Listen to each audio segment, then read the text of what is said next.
नमस्कार सांग माने मो चैनल को आपण मानक अनेक अनेक स्वागत। आज मु बहुत सहज स्वादिष्ट सुजी उपमा बनैबी।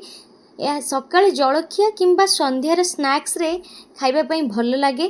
प्रथमे मु परिबा सब को भल भाबरे काटी नेछि। मु एठारे गाजर, बीम, कैप्सिकम, आलू, मटर चुई, चिना बादाम नेछि। आपण चाहिले अन्य परिबा व्यवहार करि परिबे।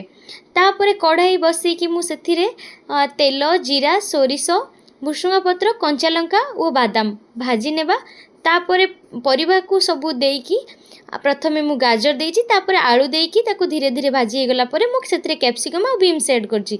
ताको भाजी धीरे धीरे भाजिला परे गाजर और आलू सेथिरे मु स्वाद अनुसार लूण और हळदी पकई भल भाबरे भाजी नौछि। आपण मानकु सुजीर उपमा केमिति भल लागे खाइबा पई घुगुनी सहित कि आलू तरकारी सहित मते कमेंट सेक्शन ले निहाती जणेबे। आ मु एठी श्रावण मास पई पियाज रसुण यूज करिनी। आपण चाहिले आपण पियाज रसुण पकई कि उपमा बनै परिबे पियाज पकई कि। तो तापरे परिबा को हल्का हल्का करके हमें गोटे 2 मिनिट भाजी नबा। भाजी नहीं सारला परे परिबा टिके सिझी गला परे सेतिरे सिमेई और सुजी पकई कि ताकू भल भाबरे भाजी नबा। भाजी हिला परे अल्प पानी देई ताको भल कि मिसाई नबा।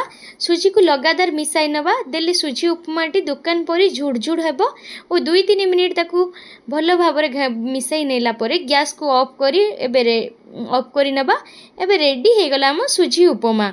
वीडियोटी जदि आपको भल लगी थाए तो निश्चय लाइक करंतु, कमेंट करंतु एवं मो चैनल को सब्सक्राइब करंतु। आपण मानकु बहुत बहुत धन्यवाद वीडियोटी लास्ट पर्यंत देखिथिबारु।